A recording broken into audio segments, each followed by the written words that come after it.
Hello, everybody, and welcome back to the Fix My Fees podcast, where merchant processing is so boring. I bring on interesting people to have a conversation with and teach you guys something new. I am your host, Tavius Washington, and today we have somebody who is unique to the channel. So if you ever wonder what it's like to build a leadership team and recruit with some of the biggest tech giants, this guest here, Chris, has that perspective. He has been a partner in the Laurel Group for over 20 plus years, where he's really worked with big companies like AWS, F5 Networks, DuckDuckGo, Expedia, Microsoft, PayPal, Disney, Amazon. It's kind of funny. Like, as I'm reading those off, it's almost like it gets bigger with each one, right? You start with like AWS and end with Amazon after Disney. It's like you just go to bigger and bigger companies and work with them. But, you also work hand in hand with venture capital firms like Vista Equity. So thank you for joining us today. I want everyone to please give a warm welcome to Chris Berta. How you doing, Chris? I'm doing great, Tavius. Thanks for having me on. I appreciate it. Thanks for jumping on here. So looking at what you were doing, it was such a unique experience now. We do see people that do recruiting, and I'm so used to talking to people who do recruiting, and it's usually like employee to employee type of thing. I need this role filled. Very rarely do you see somebody who can do all the scopes from even a CEO's perspective. Honestly, I'm going to tell you the truth. I didn't even know you can recruit CEOs. They were just the owner. That's it, right? Even like the C-suite, COOs, CMOs, I usually thought it was just like, I'm going to throw it out there and hope for it, right? Or do it. So that's awesome in what it is you do. But what is it that you do as a part of the business on a day-to-day basis? And what kind of things what does your team do outside of you?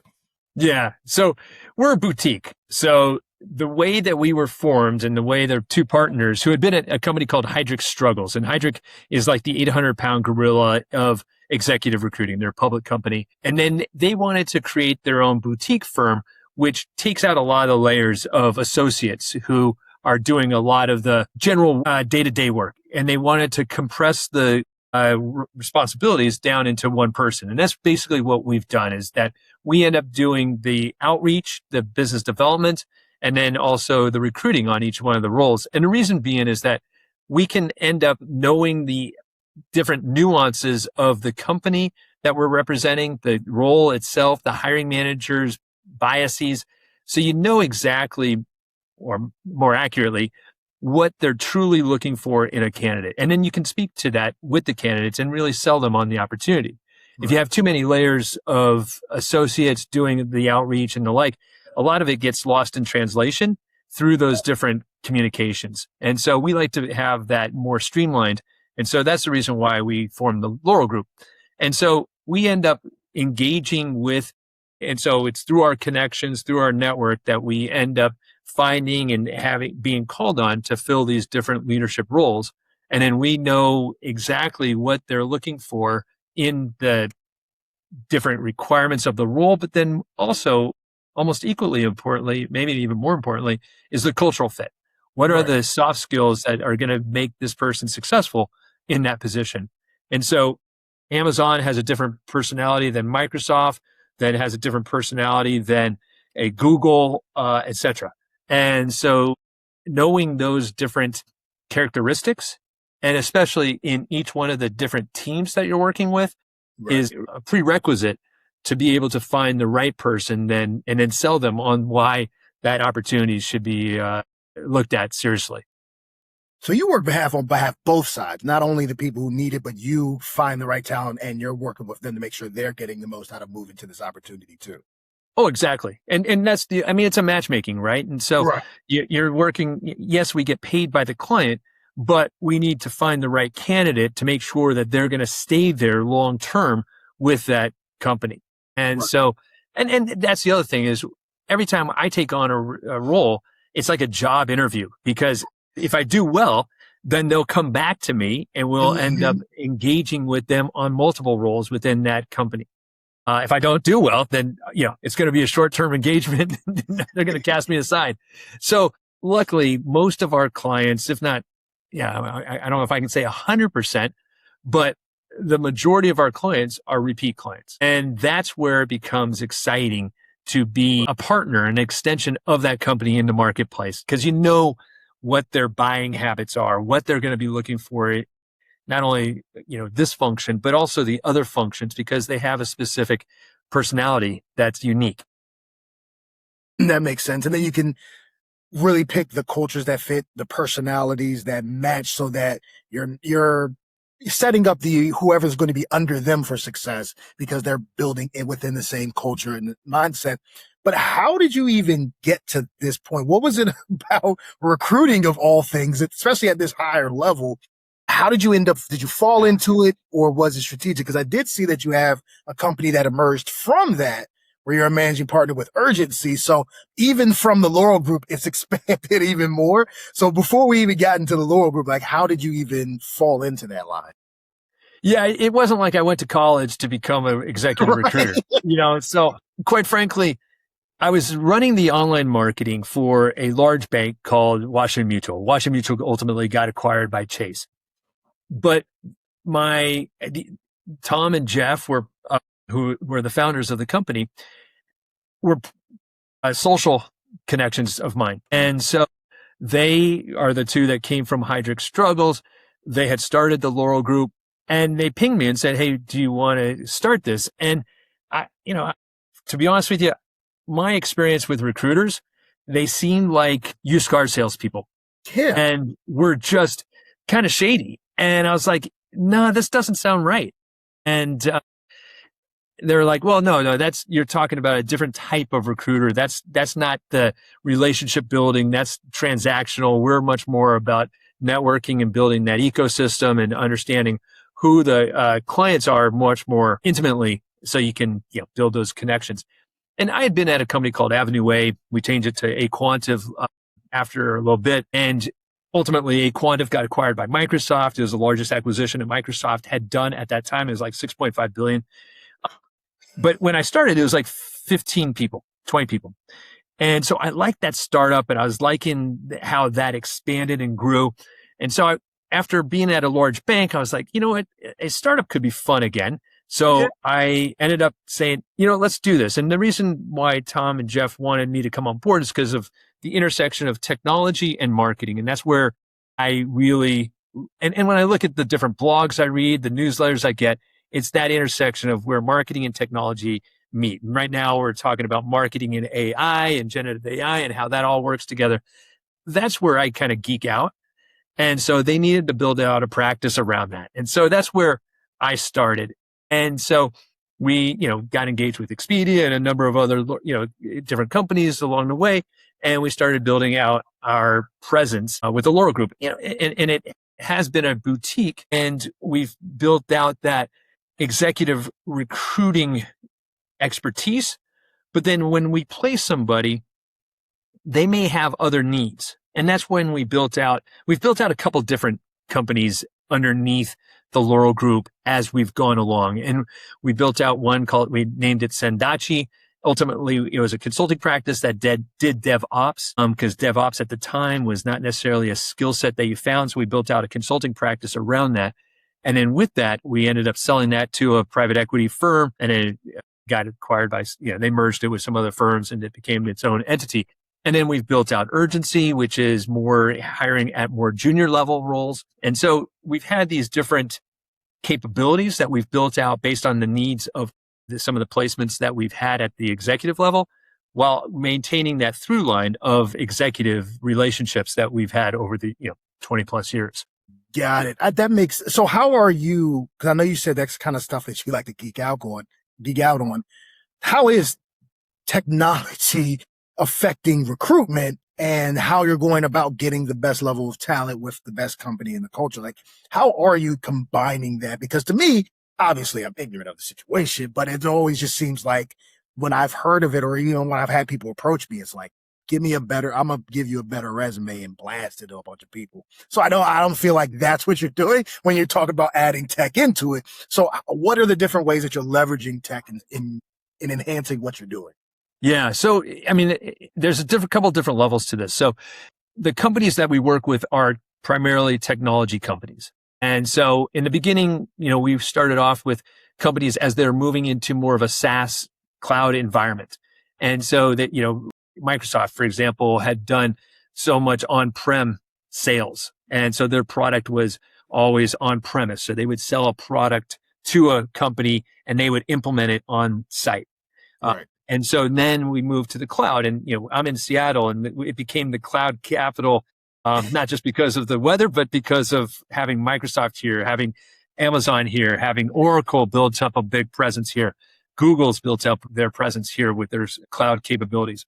And so those large entities were now changing the types of technical requirements that were needed by people that we were placing, meaning that they needed to think about how do you, instead of selling this on a one-time order, it's an ongoing annuity almost with a monthly bill that has, so you need to find people that could make that transition of understanding what that truly meant to the company and how they were going to build out their capabilities and the requirements across the company. And then you had, of course, a lot of the startups that were starting. Back in the day, there was Concur, which was an expense software technology. They made the transition from being a on-prem solution to a cloud solution. Ultimately, SAP acquired them. So you end up seeing these different technical evolutions. And now we're going into that same transition with generative AI and seeing how that is affecting. And we're right now in that unsettledness where no one truly knows where this is going to end up.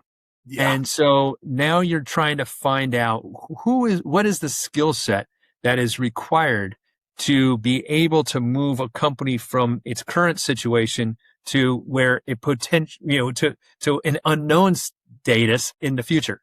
And so finding the right kind of mindset, that creativity, that constant learning is incumbent about with each of the roles, regardless of the function. They need to have that ability to anticipate, have the mindset to try new things, but then also to make sure that they know when to cut the cord on one activity and then double down on another. And so that's the process that we're going through right now. But we've seen this in the past with other evolutions of technology as well. Right. And I'll give another example is, the internet. In the beginning, people were, it was scary. People, they were just adding on the internet capability onto an existing business model. And the ones that ended up investing into that, almost restructuring their entire company to incorporate the internet's capabilities, were the ones that were the most successful. Yeah. We're going to see the same thing happen with AI. We don't know exactly where it's going to end up, but those that have the ability to think less of a legacy mindset and more of a future capabilities mindset, and seeing what is truly there and try to get rid of a lot of the debt, if you will, that is all built up because they've been doing a process, a structure, a organizational design in a certain way for so long. How do you change that? How do you tweak that? And how do you get everybody else on the team engaged and bought into that new structure as well? So those are the things that we think through as we're talking to companies, to people, and trying to get them on board with our clients. That's smart. I like that because I think, like you said, when it comes to the internet, what we had was the internet, and then the internet boom, and then we had the internet crash, right? And then kind of collapsed where it was like, and that was everyone's kind of gotcha, right? I told you the internet thing would last, and now it's way more capable now. And I feel like we're at that premise with AI. AI came out, it was the big scary thing, but it was also the big progressive thing. Now we're seeing companies completely fall apart because they rely too heavily, and companies fall behind because they don't implement it at all. And I feel like we're at that part where everyone's kind of crashing it, going, see, I told you about AI, right before it becomes a part of every day-to-day lives and everything that we do. But are you seeing that the types of people that you're needing to recruit for these, do they need to be capable in AI, or do they need to be knowledgeable in the trajectory of where AI is going so that they can help solidify the future of it with it? Does that make sense what I'm asking? Yeah. And that's an interesting question because, if you had asked me this 2 years ago, a year ago, no one, AI had just come out in 2022. So nobody really had experience with it. In the last 6 months, I would say that you'd want to have people who have used AI in some capacity. And especially in technology, people will be, uh, I would say, I don't say well versed, but they need to be comfortable in using AI. And if it's a AI forward company, which some of our clients are, that have worked with, you'd want someone that has used AI in and they'll ask, what kind of prompts would you use in this kind of situation? How would you address this challenge leveraging AI? The other component is as looking at if the company is an AI forward company, questions have been around where do you see us having, if in an interview process, where do you see us being able to leverage AI to make changes to our current product roadmap based and leveraging the different AI capabilities? What's your thoughts on that? And leaving it kind of almost like a whiteboard session with the candidate so that they can have this more in-depth conversation about using AI. So you need to have a foundation of what AI can do, and then also where there could be some constraints. Here, and I'll give another example. We were working on a head of product role for a small AI forward startup. And one of the questions a candidate asked was, if they are an AI forward company, when they're building a product, how much do they do with a AI framework? Because if a product person is building a product, they can do a mock-up of that product leveraging AI. Right. But that product that they have mocked up is not ready for mass consumption. It's not scalable. And so the question was, because this person knew what the challenges are around AI, he wanted to make sure that they weren't creating too much technology debt that they would have to rework to get it into a more scalable structure. Right. And so that's, there needs to be a comfort level around AI with specific companies. And in other companies, they're a little slower in the adoption. Then it's just more, how do you use it, on your day-to-day activities? Right. It's like, yes, you need to understand how AI works, how it can be useful, how automations, how agents and the, LLMs work. But you don't need to be able to go in and build that agent right then and there with all the intricacies and the knowledge bases and things like that, because you may be able to do it, but you got to be able to do it in enough where you can speak fluently about how in 3 years XYZ can change. So that does make sense. Okay, yeah. What do you wish, like when you're talking to these people, whether it is the VP of marketing, whether it is the, the CEO, when you're talking to these executive people that are going in, what do you wish they would know ahead of time, like before they jump in with you and start to like get ready for the interview process or whatever the stages are with getting ready for the companies? I oftentimes a lot of people have knowledge of some of the larger companies. They'll already have a bias against Amazon or for Amazon, or they'll say, you know what, I know this personality of this company, it's not going to be for me. I like going in with companies that people aren't very familiar with. So a growth company, which we have a ton of examples of growth companies on our website, where I'm educating them on what the value proposition is and making it a more of an awareness and initial connection about that company so that I can frame their perspective a little bit better. Then from there, of course, they're going to do their research. They're going to go through, the LinkedIn, Glassdoors, all the other companies to get a perspective about it. And then from there, it's how do we give them the right information so that they can make the right decision and framing that in the right way so that they see the pluses and the negatives of that company to make sure it's the right fit. Right. And then what I need, what any company and any person going into an interview process needs to do is do as much research, create their own point of view about where that opportunity is for that company, and make sure that they have that rooted in the right foundation to communicate that well so that they can come in and make the best impression possible. And then this is where it becomes a fine line and it's a balancing act, because you want to be able to talk about where you can have an impact, where you see the company's opportunity to be and why that would be attractive and appropriate for what you've done in the past.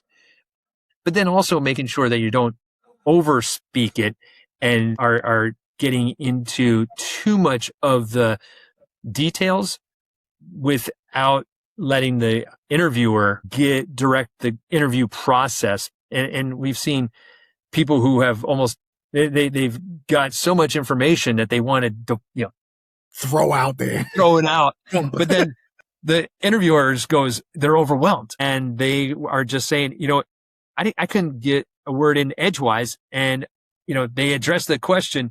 I had 5 more questions to ask, but we only got to the first 2. Right. And so it's making sure that you have that conversation back and forth where it's a collaborative and constructive dialogue.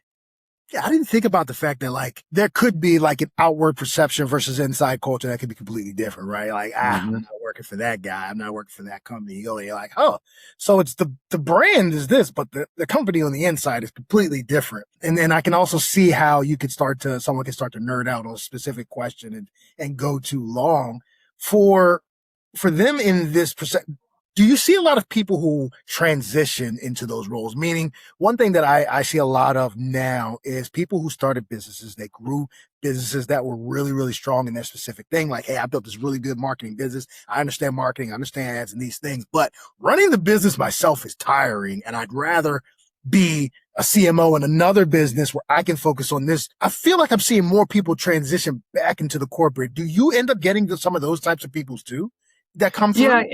Yeah, and there's certain companies that would work that works well in, and then other companies that it doesn't. Because so much, and I'll give 2 examples of companies here in Seattle. One, Microsoft.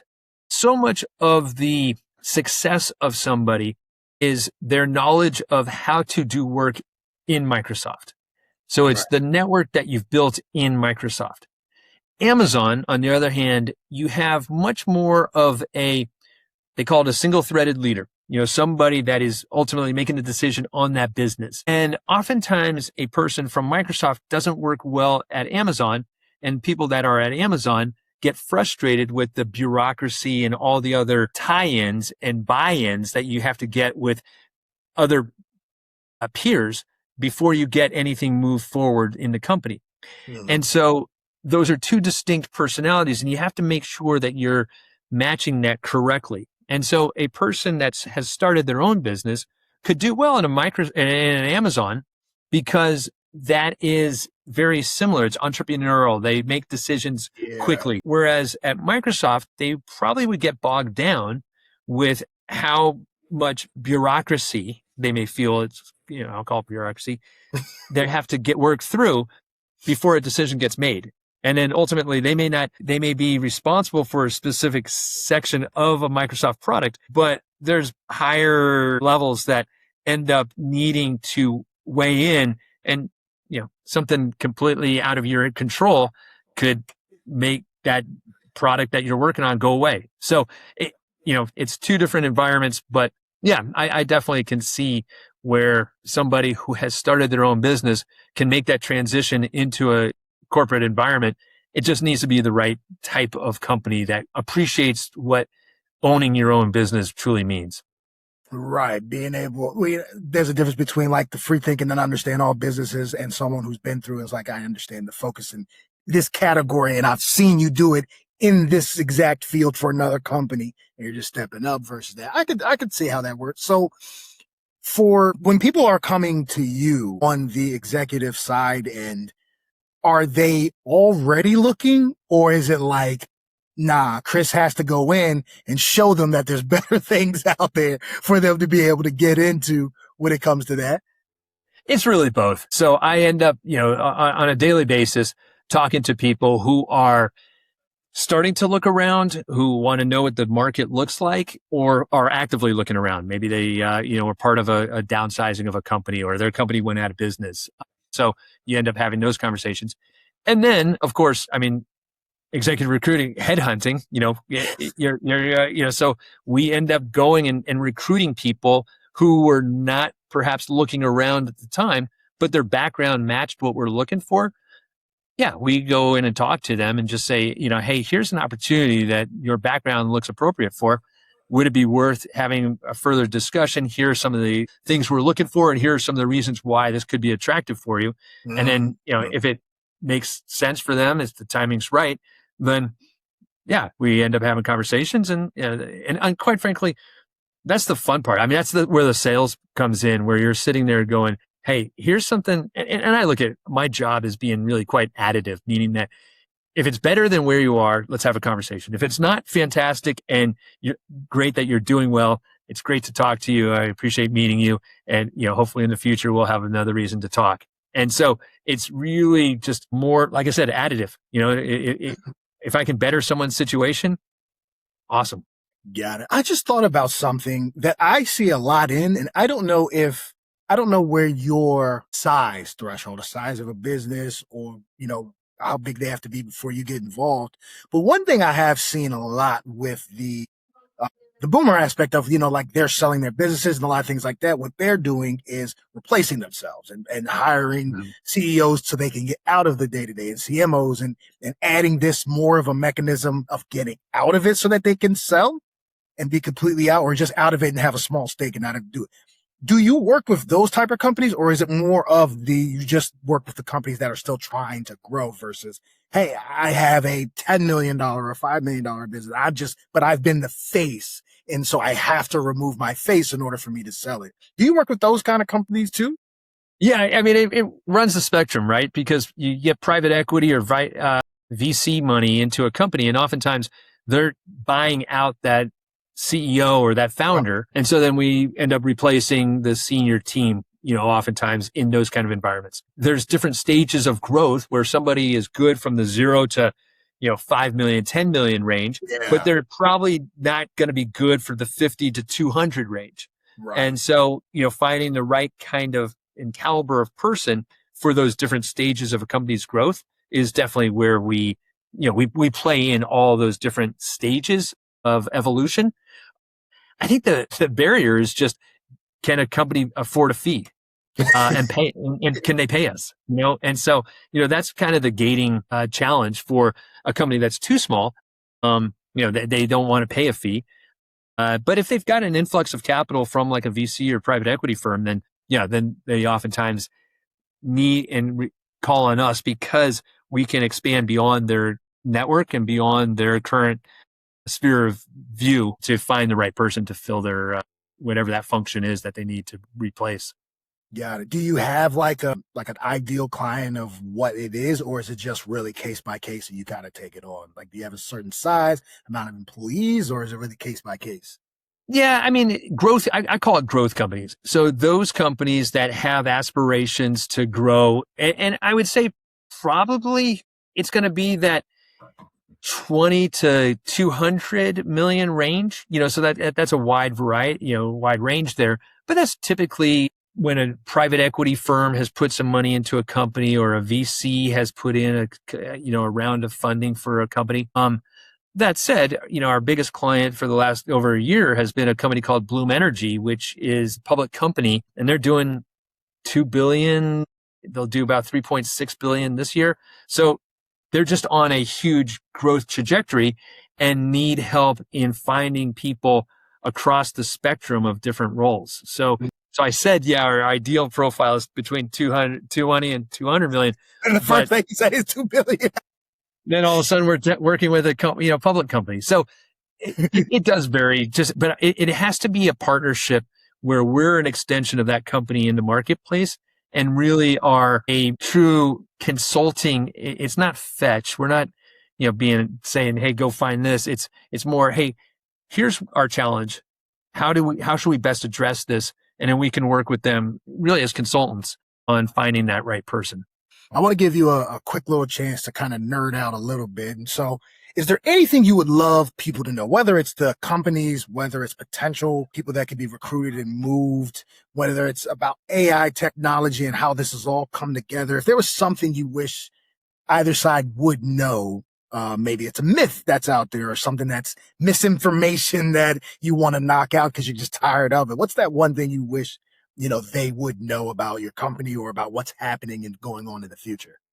Well, this is what a lot of my clients are facing, is that they have too many resumes that they're having to sort through.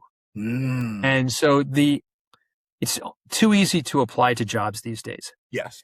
And AI is creating a very uniform and generic profile that, so people are using ChatGPT to help write their resume, to Hey, help write the take my cover letter. resume and rewrite it for me. And that's the only prompt. And that's the only prompt. And then it's getting sent to everybody. And so now internal recruiters are facing hundreds of resumes that all kind of look the same. Right. And so what I'm trying to tell candidates, and I've had this conversation earlier today and yesterday, is that don't take a shotgun approach. Yes, there are roles out there. Yes, there are functions that seem appropriate for your background. Be deliberate about your process. Take a more of a sniper approach. Find people that you are connected to in that company and try to make yourself unique in that process. And Mm, so that's either through your connections, your point of view, your non-generic resume, meaning that, create a resume that's going to tell a story, not just list bullets. Tell mm, us, mm. make it something that is going to be compelling for that reader. And think about an interview process.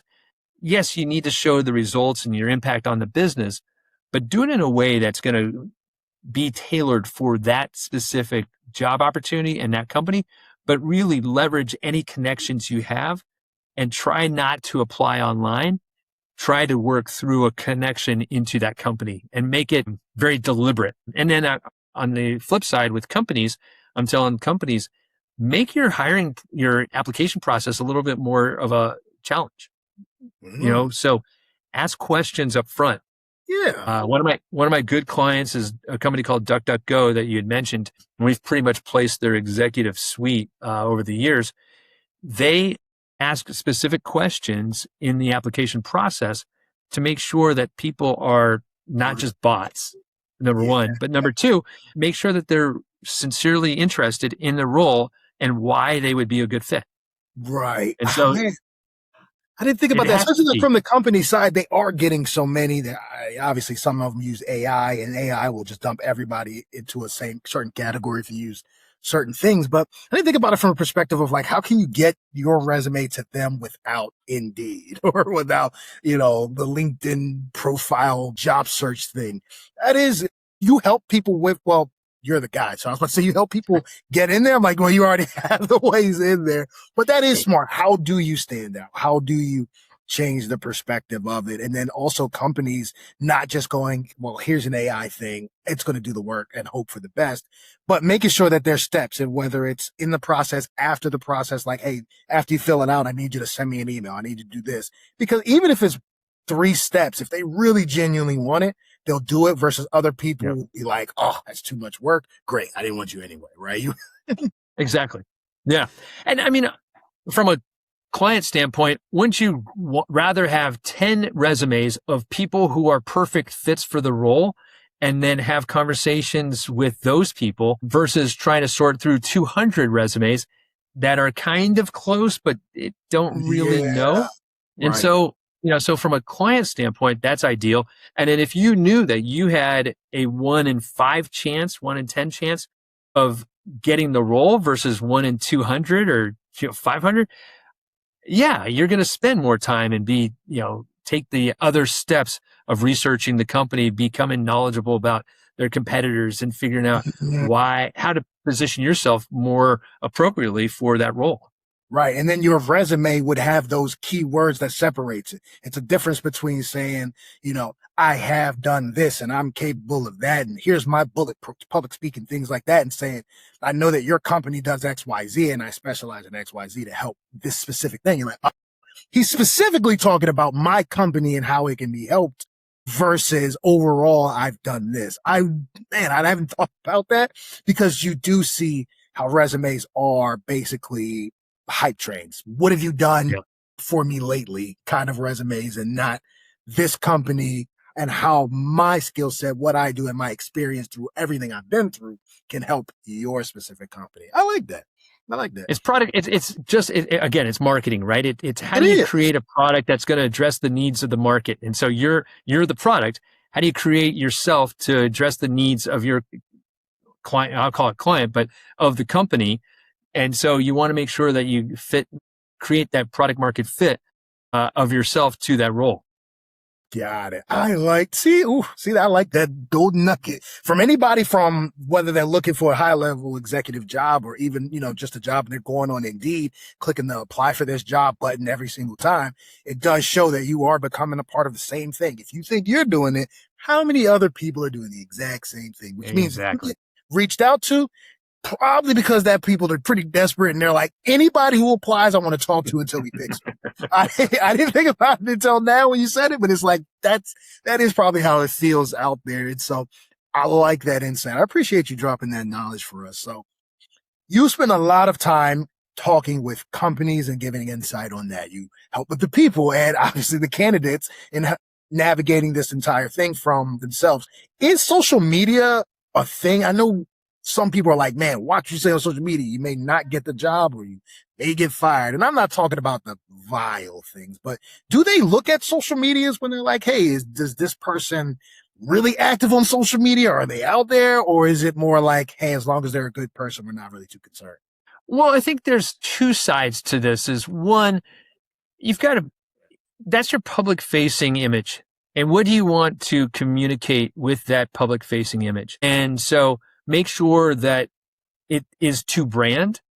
So make sure that what you put out there is what you want people to receive. And so if you become controversial because of some negative things that you've said, that's your brand. And so you may appeal to some category of people, of companies, but you can use it though for good. And so that could be the platform that you post about insights that you have, white papers that you're a part of, different webinars that you're a part of. And so that is another marketing channel. So if you think about yourself as a brand, these are just distribution channels of your brand. And so however you want that brand to behave or be received that's on you. But then leveraging the social channels is the distribution channel for that communication. And so I look at that as being, it can be positive or it can be negative. And, I've read a couple of different white papers and I've been a part of different, podcasts, et cetera. And, on my LinkedIn now it's on there. And so it's part of my brand. Like a Seattle Tech Week. I saw that on your page too. Yeah. So I see those too. That's awesome. And so, those are the things that's all part of my brand, but I try to make sure that it's done in the right way. And so, yes, companies look at that because they want to especially at the senior level, they want to make sure that that person represents their company's brand correctly as well. And if there's alignment, fantastic. If there's not, then we have a problem, and so that's where you have to make sure that and that's part of what our job is to make sure that there's alignment across all different components of that person to the company. That's awesome. Okay. So with all the time you're spending helping everyone else and making sure that these companies get amazing people and these candidates get their best job, what do you do outside of work? What does Chris like to unwind from spending so much time helping everybody else? Wow. You know what? I haven't had that question in any of these podcasts. That's a fantastic question.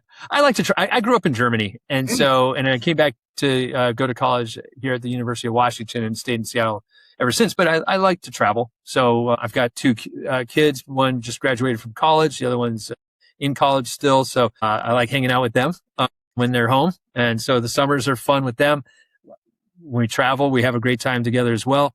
I like sports. So I used to play, basketball, soccer. So I end up following those. Seattle's great for football as well with the Seahawks, and then the Huskies. They'll be back around as well. So there's a lot of sports activity, and especially now with the World Cup that's going on. So that's been a lot of fun. And then here in Washington, there's a lot of vineyards too. So there's some good wine tasting too. So having that go on, and then being here on the water, it's fun to be out on boats. So yeah, I guess I like to be out and about. We're close to mountains, so skiing and hiking is another component as well. So I Nice. guess I'm active. Active outside of work, and then I like sports. So I like watching and playing when I can, when my body doesn't break down. I understand that. As a basketball Washington Wizards fan, it's the first time I've been hopeful in a long Oh, time. So well, you got a good draft pick. yeah, we had, it's looking like we might have a little something. Maybe make a playoff for the first time in a long time. Maybe, but That'll be fun. that's awesome. I appreciate you coming on here with me, Chris. This has been so much fun. You gave so much insight. I can already tell what parts I'm gonna take of this and show people on the social medias because there's so many good nuggets, man. I appreciate it. But if there are people who are potential candidates because maybe they already are looking or maybe they're looking to transition. We definitely get a lot of business owners that are transitioning now. Or if they're a company, maybe they do want to replace themselves or they're growing and it's outpacing and they need to find great talent to come in and help them grow their business. How can they get in touch with you and what's the best route to do that?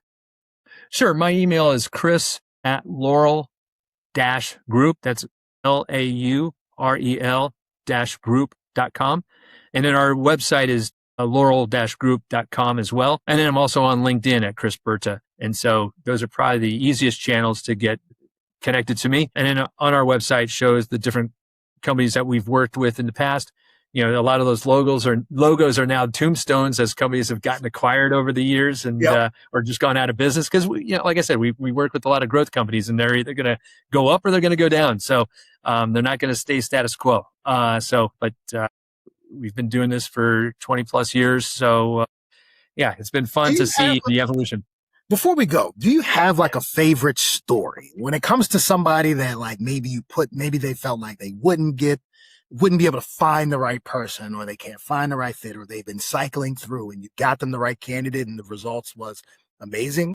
Do you have anything like that before we go?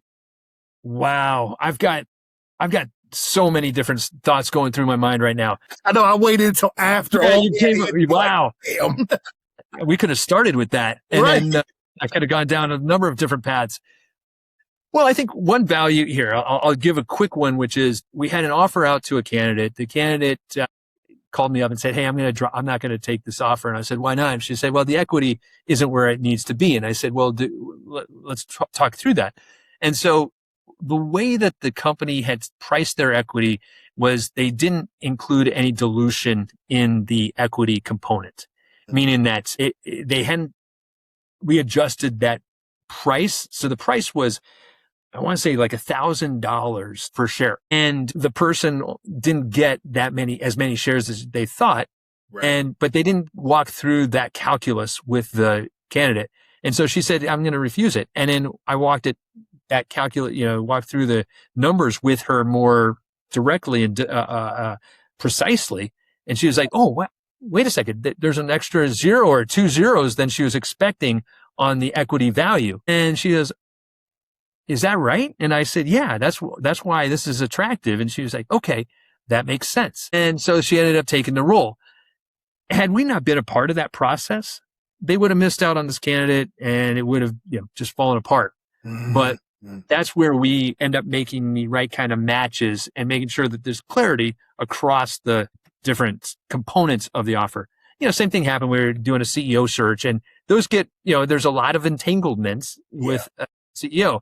And so how do you extract somebody from one company with all the different components that a CEO has, right, and then bring them into another company that has other components that they need to navigate as well? And so that's what we do is walk each element through, figure out where there's going to be push, where there's going to be pull, and make sure that there's alignment across all of those to make the right fit. So And then I've got some other stories I could tell too. So no, I love that. I like the alignment. It's always a win-win-win situation for everyone. It has to be involved, right? Yeah. And then being able to go, let's slow down before we say no and make sure you understand this from top to bottom before you say no. I think that's important too, because sometimes, like you said, we just don't know. We've read it some way and in our mind, we've read it the right way. So there's nothing else to do there. And you're like, your interpretation is a little different. And it's like, I'm actually getting more than I wanted. Okay, cool. I'm ready. That'll work. Thank you so much for coming on here with me, Chris. This has been a pleasure. I like this aspect. I just haven't talked recruitment before, but it's such a necessary thing. And so many of those gold nuggets that you dropped, for even people who are just trying to get their average job for what they should do with their resume and even in their search, I think is awesome. So I appreciate you coming on to this podcast with me, spending these last, oh man, time flies. I didn't realize how long we've been on, spending the last 47 minutes with me. Chat. Thank you again, Chris. I appreciate it. You bet, Tavius. This has been fun. Thank you very much.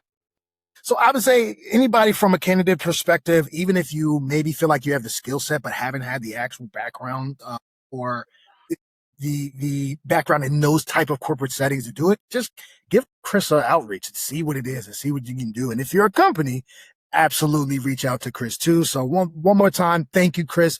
I appreciate you for coming on the podcast, and appreciate everyone else for listening to the podcast. I'm trying to have some fun, and I like talking to people like Chris because it makes it so much enjoyable for me. So if you have an interesting business and something you feel like is not talked about enough, like recruitment and AI that goes along with it, reach out to me too at Tavius at fixmyfeesteam.com. Thank you again, everybody, and good night.